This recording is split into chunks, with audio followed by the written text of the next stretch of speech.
محترم و مکرم ناظرین، السلام علیکم ورحمۃ اللہ وبرکاتہ۔ آج کے اس ایپیسوڈ میں آپ کا استقبال۔ اللہ سے دعا ہے کہ آج جو باتیں آپ حضرات اور خواتین کی خدمت میں عرض کی جائیں گی وہ آپ کے لیے مفید ہوں اور میرے لیے بھی باعث اجر آخرت ہوں۔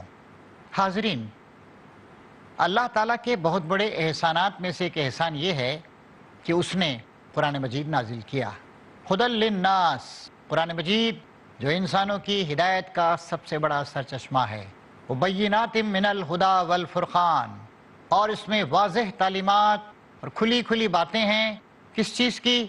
ہماری رہنمائی کرنے والی ہدایت اور فرقان، حق اور باطل، سچ اور جھوٹ، صحیح اور غلط کو الگ الگ کر دینے والی۔ اللہ تعالیٰ کا احسان ہے کہ اس نے انبیاء کرام کو دنیا کے مختلف ملکوں میں مختلف زمانوں میں بھیجا، اور سب سے بڑا احسان اللہ تعالیٰ نے اس وقت کیا جب اس نے آخری نبی، سارے نبیوں کے سردار، خاتم الانبیاء، انسانیت کے سچے ہمدرد سیدنا محمد صلی اللہ علیہ وسلم کو بھیجا۔ ان کے ذریعے سے اللہ تعالیٰ نے ان پہ نازل کر کے قرآن مجید کو ہم تک بھیجا، اور خود ذمہ داری لی کہ قیامت تک یہ کتاب ہدایت، یہ کتاب الہی ہماری رہنمائی کرتی رہے گی۔ اس کی حفاظت کا خود اس نے ذمہ لیا۔ قرآن مجید میں آپ دیکھیں گے کہ اس میں اللہ تعالیٰ کی صفات بیان کی گئی ہیں، اللہ تعالیٰ کی عظمت کا ذکر ہے، اللہ تعالیٰ کی مغفرت کرنے کی صفت کا ذکر ہے، اللہ تعالیٰ کے احکام بیان کیے گئے ہیں، پچھلے انبیاء کرام کی تعلیمات کو پیش کیا گیا ہے، پچھلے انبیاء کرام کی امتوں کے حالات کو پیش کیا گیا ہے، پھر یہ بتایا گیا ہے کہ بھلائی کیا ہے اور برائی کیا، نیکی کیا ہے اور بدی کیا۔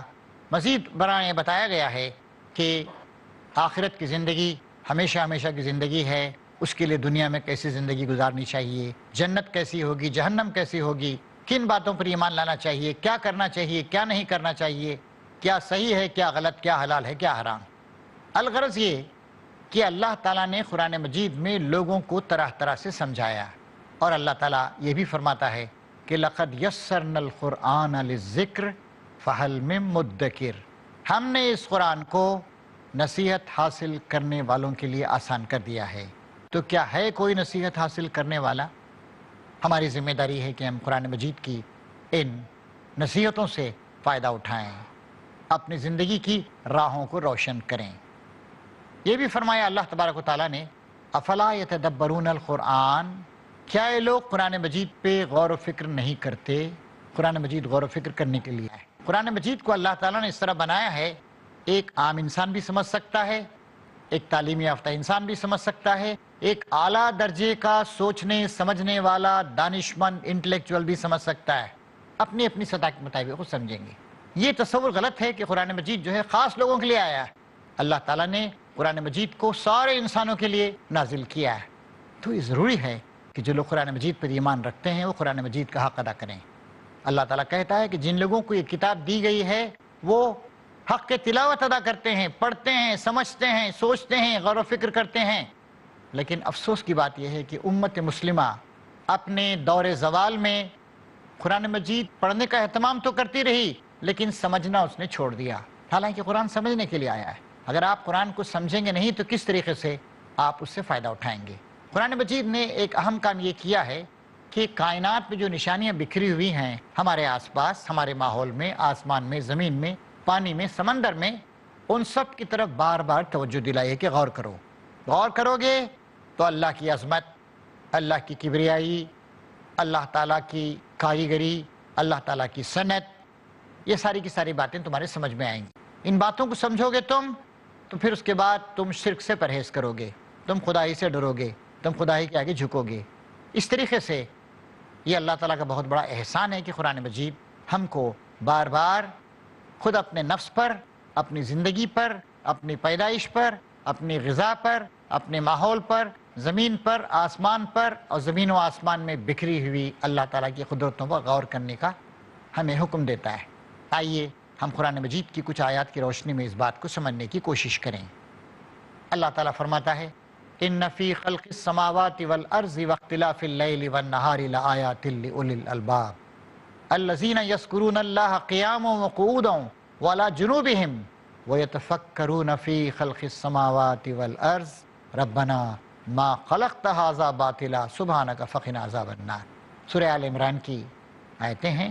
فرما رہا ہے اللہ تعالیٰ یقیناً آسمان و زمین یعنی کائنات کی تخلیق میں دن اور رات کے یکے بعد دیگرے تسلسل کے ساتھ آنے جانے میں نشانیاں ہیں عقل مند لوگوں کے لیے۔ یہ عقل مند لوگ وہ ہیں جو اللہ تعالیٰ کو کبھی نہیں بھولتے، یاد کرتے رہتے ہیں اس کو، کھڑے ہوئے ہوں، چلتے پھرتے ہوں تب بھی یاد کرتے ہیں، بیٹھے ہوئے ہوں تب بھی یاد کرتے ہیں، پہلوؤں پہ لیٹے ہوئے ہوں تب بھی اللہ تعالیٰ کو بھولتے نہیں، اس کو یاد کرتے رہتے ہیں۔ اور فوراً فرمایا وَيَتَفَكَّرُونَ فِي خَلْقِ السَّمَاوَاتِ وَالْأَرْضِ، اور آسمان و زمین کی تخلیق پہ غور کرتے رہتے ہیں۔ کیا مطلب ہے؟ چاند پہ غور کرتے ہیں، سورج پہ غور کرتے ہیں، ہواؤں پہ غور کرتے ہیں، سمندروں پہ غور کرتے ہیں، زمین پہ غور کرتے رہتے ہیں۔ کیسے بنایا اللہ تعالیٰ نے، کیسے اپنی مخلوقات کو پیدا کیا، کیسے اس نے نباتات کو پیدا کیا، کیسے اس نے سورج کو ایک خاص فاصلے پہ رکھا، کیسے اس نے چاند کو رات کے وقت ہمارے لیے روشنی فراہم کرنے کا ذریعہ بنایا، کیسے اس نے سمندروں کو کنٹرول کیا، کیسے وہ زمین کو گردش دے رہا ہے، کیسے زمین سورج کے اطراف سال بھر میں ایک چکر لگا کر مختلف موسموں، بہار، خزاں، بارش وغیرہ وغیرہ کے موسم ہمیں دے رہی ہے۔ ان ساری کی ساری باتوں پر لوگ غور کرتے ہیں۔ وَيَتَفَكَّرُونَ فِي خَلْقِ السَّمَاوَاتِ وَالْأَرْضِ، آسمان و زمین کی تخلیق پہ غور کرتے ہیں، یعنی خدا کو بھی یاد رکھتے ہیں اور ان چیزوں پہ بھی غور کرتے ہیں۔ ان چیزوں پہ جب وہ غور و فکر کرتے ہیں تو اللہ تعالیٰ کی عظمت کا احساس ان پہ چھا جاتا ہے، حاوی ہو جاتا ہے، اور وہ خدا کو اور پکارتے ہیں اور اس کا شکر ادا کرتے ہیں اور اس کا ذکر کرتے ہیں۔ پھر اس کے بعد وہ پکار اٹھتے ہیں ربنا ما خلقت ھذا باطلا، اے ہمارے پروردگار، تو نے ان ساری کی ساری چیزوں کو، اس کائنات کو بے مقصد عبث نہیں پیدا کیا ہے، سبحانک فقنا عذاب النار، تو پاک ہے اس بات سے کہ بلا مقصد کوئی چیز پیدا کرے، فقنا عذاب النار۔ پھر ان کی نگاہیں اپنے انجام کی طرف جاتی ہیں اور پکار اٹھتے ہیں اے اللہ ہماری آخرت کی زندگی کو کامیاب کر، ہمیں جنت کا مستحق بنا، ہمیں جہنم کے عذاب سے بچا لے۔ اس طریقے سے اللہ تبارک و تعالی ہمیں توجہ دلاتا ہے کہ ہم کائنات کی تمام چیزوں پہ غور کریں، اور جب ہم غور کریں گے تو اللہ تعالیٰ کی عظمت کا ہم کو احساس ہوگا اور ہم اس کے آگے جھک جائیں گے۔ ایک اور آیت کی طرف چلیں ہم، چلیے سورہ قاف کی آیات، سورہ قاف کی آیات 6، 7، 8 3 آیتیں ہیں۔ سورہ قاف وہ سورت ہے جس کو نبی کریم صلی اللہ علیہ وسلم اکثر جمعہ کی نماز میں پڑھا کرتے تھے۔ سورہ قاف کی ان آیات میں اللہ تعالیٰ فرما رہا ہے کیا ان لوگوں نے کبھی نظر اٹھا کر اپنے اوپر آسمان پر غور نہیں کیا؟ ہم نے اسے کیسا بنایا ہے اور اس کے منظر کو کیسا سجایا ہے، خوبصورت بنایا ہے، آسمان کو ستاروں سے سجایا ہے، چاند نکلتا ہے، آسمان طرح طرح کے رنگ بدلتا ہے، صبح کے وقت اور خاص کر شام کے وقت شفق پھولتی ہے، نئے نئے رنگ آتے ہیں، آسمان رنگ بدلتا ہے رنگ آسمان کیسے کیسے، اور اس میں کہیں شگاف تک نہیں ہے، ایک کنٹینیویشن ہے یہاں سے لے کر آسمان تک۔ ایک اور جگہ اللہ تعالیٰ فرماتا ہے کہ ہم نے تہ برتہ 7 آسمان بنائے، اور اسی طرح زمین پہ غور کرو، ہم نے اس کو فرش کی طرح پھیلا دیا ہے، کتنے آرام کے ساتھ زمین پہ ہم رہتے ہیں، جیسے بستر پہ ہم لیٹے ہوئے ہیں، اور اس میں پہاڑوں کے لنگر ڈال دیے ہیں۔ اس کے بارے میں اور جگہوں پہ قرآن شریف میں بتایا گیا کہ یہ پہاڑ زمین کی حرکت کو ریگولیٹ کرنے کے لیے، تاکہ زمین ہلے جلے نہیں۔ سوچئے 66,000 میل کی رفتار سے زمین گردش کر رہی، لیکن کوئی حرکت نہیں ہے، کوئی گڑبڑ نہیں ہے، کوئی لرزش نہیں ہے، اور آرام سے ہم زمین پہ بیٹھے ہوئے ہیں۔ پھر اللہ تعالیٰ فرماتا ہے ہم نے زمین کو فرش کی طرح پھیلا دیا ہے، اس میں پہاڑوں کے لنگر ڈال دیے ہیں، پھر اس میں طرح طرح کی خوش منظر نباتات اگائی ہیں۔ اگر یہ زمین کی حرکت اور زیادہ تیز ہو جاتی، یعنی 24 گھنٹے کے بجائے وہ 20 گھنٹے میں اپنا چکر پورا کر لیتی جو اپنے اطراف کرتی ہے، تو اس رفتار کی وجہ سے یہاں پر نباتات نہیں اگ سکتی تھی۔ اور اگر اس زمین کی رفتار کم ہو جاتی، یعنی 24 کے بجائے وہ تقریباً 30 گھنٹے میں اپنا چکر پورا کرتی تو یہاں پر زوردار آندھیاں چلتی اور انسانوں کا یہاں پہ رہنا ناممکن ہو جاتا. تو اللہ تعالیٰ فرما رہا ہے ہم نے زمین کو فرش کی طرح پھیلا دیا ہے اور اس میں پہاڑوں کے لنگر ڈال دیے ہیں، پھر اس میں طرح طرح کی خوش منظر نباتات اگائیں. بصیرت اور ہدایت اور یاد دہانی کا سامان ہے ہر اس بندے کے لیے جو حق کی طرف رجوع کرنے والا ہو. اور ہم اللہ کا شکر ہے کہ ایمان لائے ہیں، ہم حق کی طرف رجوع کرنے والے ہیں. ہمیں ان چیزوں پہ غور کرنا چاہیے. اور آج کی ماڈرن سائنس ان تفصیلات کو جو ہمارے سامنے پیش کر رہی ہے، زمین کے بارے میں، زمین کی گردش کے بارے میں، سمندروں کے بارے میں، سمندروں میں جو مختلف روانیاں ہوتی ہیں یا ان کے اندر کرنٹس ہوتے ہیں ان کے بارے میں، کیسے نباتات اگتے ہیں، کس طریقے سے ایک درخت کے نیچے سے اوپر تک پانی اور مختلف غذائیں جاتی ہیں، کس طریقے سے درختوں کے پتے کام کرتے ہیں اور فوٹو سنتھیسس کے ذریعے سے وہ سورج کی روشنی میں ہوا کو لے کر کاربن کو اپنے پاس رکھ لیتے ہیں اور آکسیجن کو دوبارہ واپس بھیج دیتے ہیں. اس طریقے سے ہوا کی صفائی کا، کلیننگ کا کام کرتے رہتے ہیں. یہ ساری کی ساری باتیں ماڈرن سائنس ہم کو بتاتی ہے اور اللہ تعالیٰ نے جو باتیں ہمیں یہاں قرآن شریف میں بتائی ہیں ان کی تشریح کرتی. اسی طریقے سے اللہ تعالیٰ فرماتا ہے کہ بے جان زمین ان کے لیے ایک نشانی ہے. یہ سورہ یاسین کی آیات ہیں. بے جان زمین ان کے لیے ایک نشانی ہے، ہم نے اس کو زندگی بخشی اور اس سے غلے اگائے. زمین مردہ ہے. حاضرین، سورہ یاسین کی اس آیت پر ہم تھوڑی دیر کے لیے رکتے ہیں کیونکہ ایک بریک کا وقت ہو گیا ہے. آپ اب تک کی باتوں پہ غور کرتے رہیں. بریک کے بعد انشاءاللہ پھر آپ کی خدمت میں حاضر ہوں گے.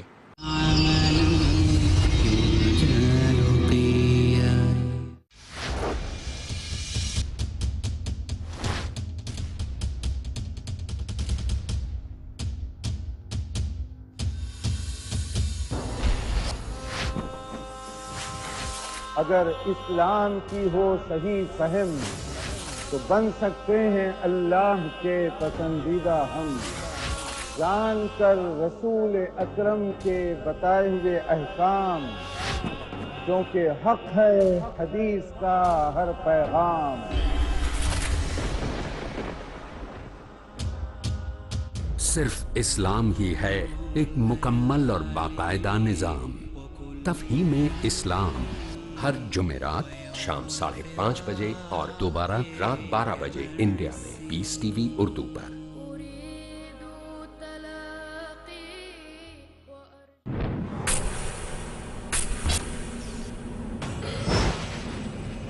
Courage it takes to stand up for what you believe in. Courage it takes to be true and righteous. Courage it takes to dare and answer your questions, be they social, political, economic, educational, or religious. To get clear and convincing answers, test your courage and question me in Dare to Ask.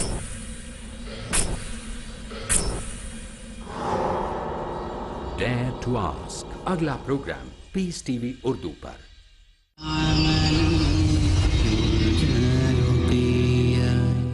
ناظرین کرام، break کے بعد دوبارہ آپ کا استقبال ہے. اللہ تعالیٰ کی آیات پر غور و فکر جاری رکھیے. سورہ یاسین کی 2 آیات زیر تفہیم تھیں. فرمایا اللہ تعالیٰ نے بے جان زمین ان کے لیے ایک نشانی ہے، ہم نے اس کو زندگی بخشی اور اس میں غلے اگائے. زمین مردہ ہے. زمین میں کیا ہیں؟ سلیکا ہے، مٹی ہے، پتھر ہیں، کچھ کیمیکلز ہیں، آکسیجن، ہائیڈروجن، نائٹروجن ایسی چیزیں ہیں، کچھ میٹلز ہیں. زمین مردہ ہے. زمین کی ہر چیز مردہ ہے، تمام ایلیمنٹس مردہ ہیں. لیکن اللہ تعالیٰ نے ایسا انتظام کیا ہے کہ زمین کی جو اوپری سطح ہے جہاں مٹی پائی جاتی ہے اس کو نرم بنایا. اس میں مختلف ایسے کیمیکلز کی آزمائش کی کہ وہ پھبک اٹھتی. پانی کے بغیر کچھ بھی کام نہیں کر سکتی زمین. جب پانی ملتا ہے اور زمین کی اوپری سطح کو تو اس پہ غلہ اگنے لگتا ہے، نباتات اگنے لگتی، خوبصورت درخت اگنے لگتے ہیں، ترکاریاں اگنے لگتی ہیں، پھل اگنے لگتے ہیں. ہم نے اس کو زندگی بخشی اور اس سے غلے اگائے. یہ سب کچھ ان کے اپنے ہاتھوں کا بنایا ہوا نہیں ہے کہ پھر بھی یہ شکر ادا نہیں کرتے. پھر فرما رہا ہے اللہ تعالیٰ، یہ سورہ فرقان کی 61ویں آیت ہے، بڑا ہی برکت والا ہے وہ جس نے آسمانوں میں برج بنائے، برج یعنی قلعے بنائے، اور اس میں ایک چراغ اور چمکتا چاند روشن کیا. قلعہ کیا ہوتا ہے؟ قلعے کو آپ پار کر کے اندر نہیں جا سکتے ہیں، دیوار ہوتی.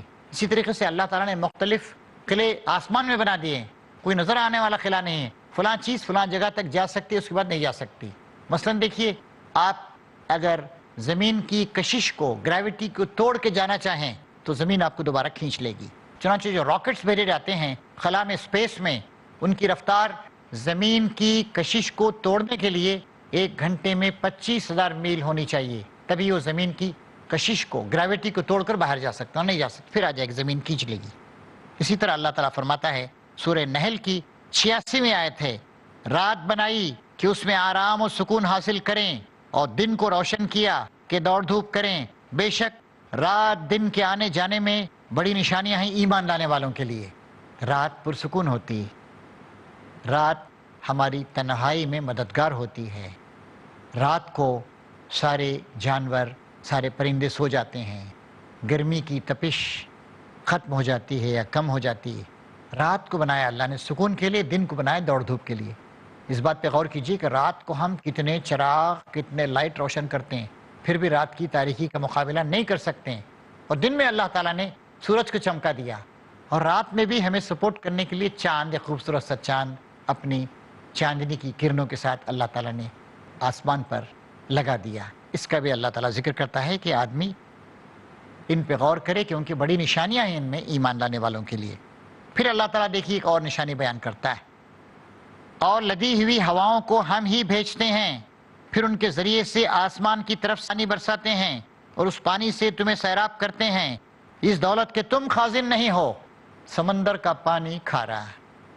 ہمارے کرۂ ارض زمین پر 71% سمندر پھیلے ہوئے ہیں. یہ کھارا پانی اللہ تعالیٰ کے حکم سے ہر لمحہ بھاپ بن کے اٹھتا رہتا ہے. لیکن بھاپ جو جاتی ہے خالص پانی کو لے کے جاتی ہے، نمک کے ایک ذرے کو، ایک تنکے کو بھی لے کے نہیں جاتی. ہائیڈرولوجسٹ جو پانی کے بارے میں تفصیلی علم رکھتے ہیں، ان کا اندازہ ہے کہ زمین سے ہر سیکنڈ میں 1,60,00,000 ٹن پانی جو ہے وہ بھاپ بن کے اڑ رہا ہے. اتنا ہی پانی بارش بن کے برس رہا ہے. یعنی پانی کے ڈسٹیلیشن، تخدیر کا انتظام اللہ تعالیٰ نے کر دیا ہے. ہر لمحے کام ہو رہا ہے، ہر لمحے پانی اوپر جا رہا ہے. 1,60,00,000 ٹن پانی بہت بڑی مقدار ہے، اور اتنا ہی پانی برس رہا ہے. ایک سرکل ہے پانی کا. اور یہ پانی پھر اس کے بعد کہیں برف بن کے پہاڑوں کی چوٹیوں پہ گر رہا ہے، کہیں بارش بن کر گر رہا ہے، سمندروں پر بھی، خشکی پر بھی، پہاڑوں پر بھی، کھیتوں پر بھی، ہر جگہ. یہ بھی اللہ تعالیٰ کا انتظام ہے. اللہ تعالیٰ کہتا ہے کہ اس کو غور کرو. ایک اور جگہ اللہ تعالیٰ ارشاد فرماتا ہے کہ انسان اپنی غذا پہ غور کرے. غذا نہیں ملے تو انسان کیا کرے گا؟ کس طریقے سے غذا پیدا ہوتی ہے؟ طرح طرح کی غذائیں، اور پھر انسان نے ان غذاؤں میں طرح طرح کی خوبیاں پیدا کی.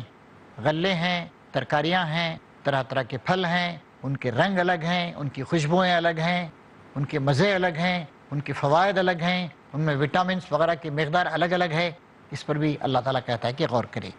پھر اللہ تعالیٰ ہمارے مویشی، مثلا ہمارے جانور، کیٹل، بکرے اور بھیڑیں، گائے بیل، اسی طریقے سے بھینسیں وغیرہ، اونٹ، گھوڑے، گدھے، خچر وغیرہ، اور تمہارے لیے مویشیوں میں بھی عبرت کا سامان ہے.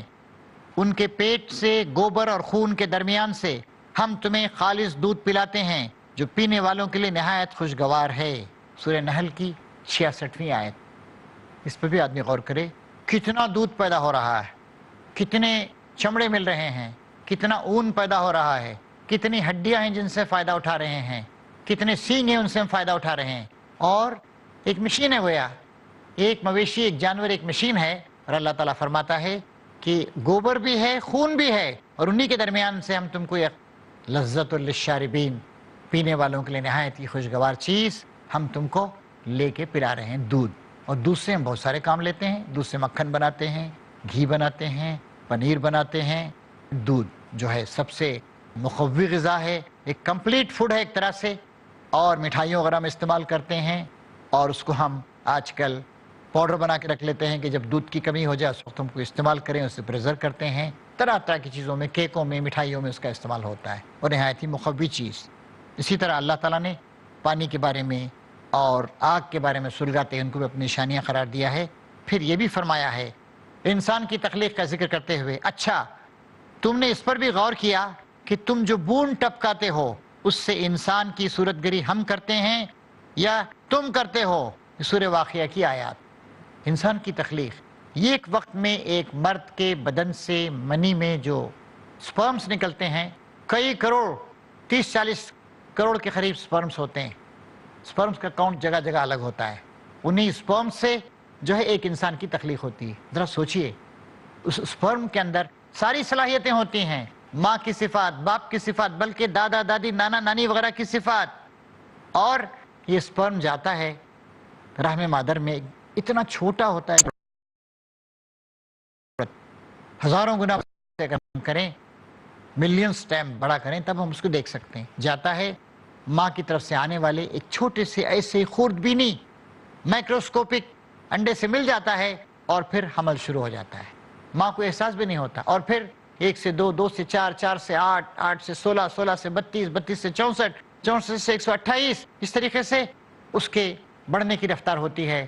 اور 9 مہینے کے اندر اندر اللہ تعالیٰ ایک انسان کی تخلیق فرما دیتا ہے.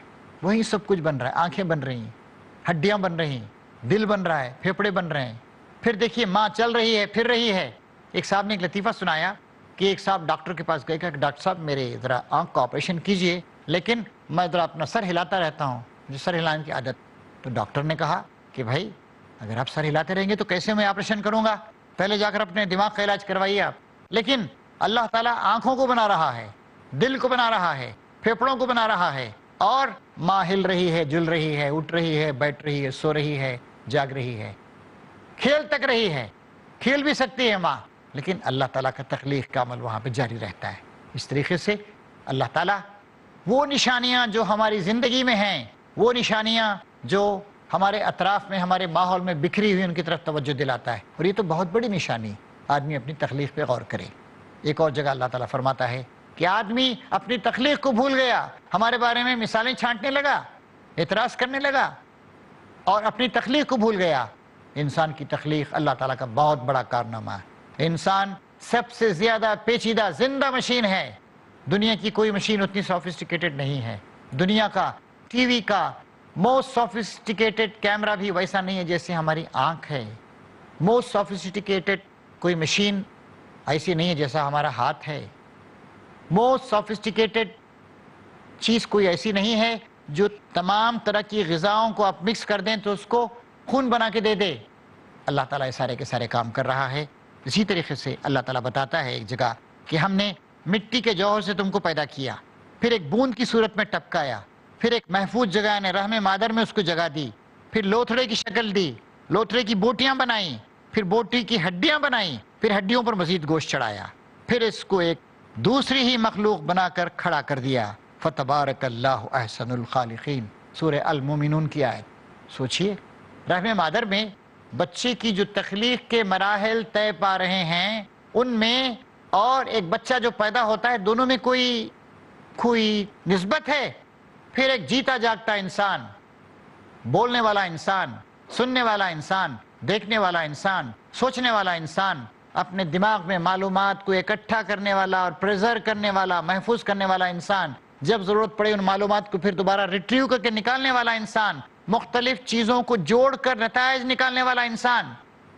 رحم مادر میں ایک ذرے ناچیز کے ذریعے سے جو ایک قطرے ناچیز میں معمولی قطرے میں تبدیل ہوتا ہے، پھر خون کی ایک بوند میں تبدیل ہوتا ہے، اس میں اور سوچنے سمجھنے، دیکھنے بھالنے اور ایجادات کرنے اور زمین میں ہنگامے برپا کرنے، آسمانوں پر کمندیں ڈالنے والے انسان، ان دونوں میں کوئی نسبت ہے، کوئی تعلق ہے؟ کوئی تعلق نہیں ہے.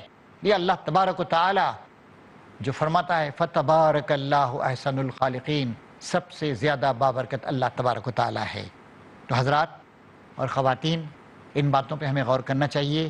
قرآن مجید کی ان آیات پر سے ایسے ہی نہیں گزر جانا چاہیے، اور اگر ہم غور و فکر کریں گے ہمارا ایمان بڑھے گا، ہماری عبادتوں میں حسن پیدا ہوگا، اور ہماری ساری کی ساری زندگی شکر گزاری کا نمونہ بن جائے گی. طے کیجئے کہ قرآن مجید کو اندھوں کی طرح نہیں پڑھیں گے. طے کیجئے کہ قرآن مجید کو آنکھیں بند کر کے نہیں پڑھیں گے، دل کی آنکھیں، بصیرت کی آنکھیں کھول کے پڑھیں گے. اللہ کرے ہم اسی طریقے سے قرآن مجید کا دل کی آنکھوں کے ساتھ، بصیرت کے ساتھ مطالعہ کریں۔ وآخر دعوانا ان الحمد للہ رب العالمین۔